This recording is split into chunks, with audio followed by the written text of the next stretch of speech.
Hello les enfants! Prêts pour une nouvelle aventure? Voici le titre de cette histoire.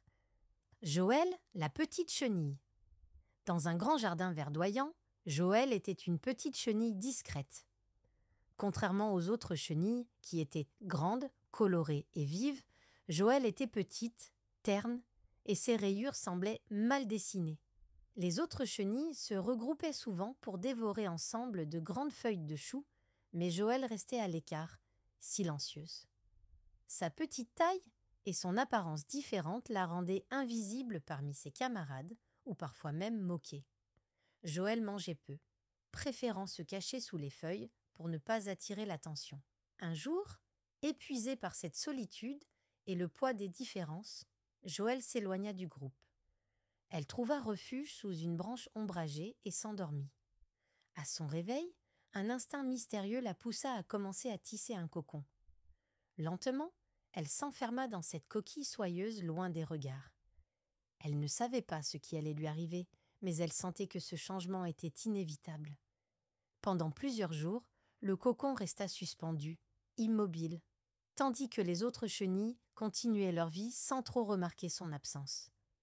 Un matin, sous un ciel dégagé, le cocon de Joël se mit à bouger. Une fissure apparut, suivie d'une ouverture délicate. De ce cocon émergea un papillon d'une beauté extraordinaire. Ses ailes étaient d'un bleu profond, ornées de motifs dorés et scintillants. Le vent léger les fit vibrer, révélant toute leur splendeur. Joël s'éleva doucement dans l'air, découvrant pour la première fois la liberté du vol. Elle n'était plus la petite chenille terne d'autrefois. Désormais, elle attirait tous les regards par sa beauté. Peu de temps après, les autres chenilles commencèrent elles aussi à former leur cocon. Elles observaient parfois Joël, devenu papillon, voler gracieusement au-dessus du jardin. Quand elles émergèrent de leur cocon, elles se transformèrent en papillons, mais leurs ailes étaient plus simples, moins éclatantes que celles de Joël. Ils regardaient Joël avec admiration, certains même avec un peu de jalousie. Pourtant, Joël ne les évitait pas.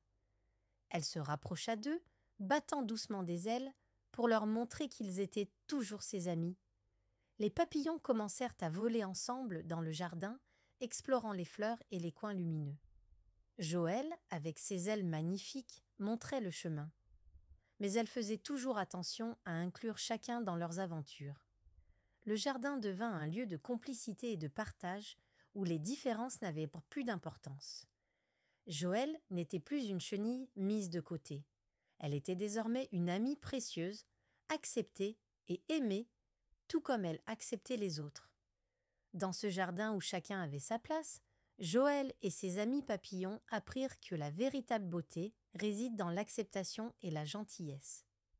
Et lorsque le soleil éclairait leurs ailes, tous ensemble, ils formaient un spectacle encore plus beau qu'aucun d'eux ne pouvait imaginer seul. Joël avait trouvé sa place, et avec elle, le bonheur. Merci d'avoir écouté cette histoire. N'oublie pas de liker la vidéo et de t'abonner à ma chaîne pour ne rien manquer. Maintenant, je te propose de poursuivre l'aventure en cliquant sur l'une des deux vidéos. La première est la même histoire, mais en anglais, et la deuxième te plonge dans une toute nouvelle aventure. À toi de jouer.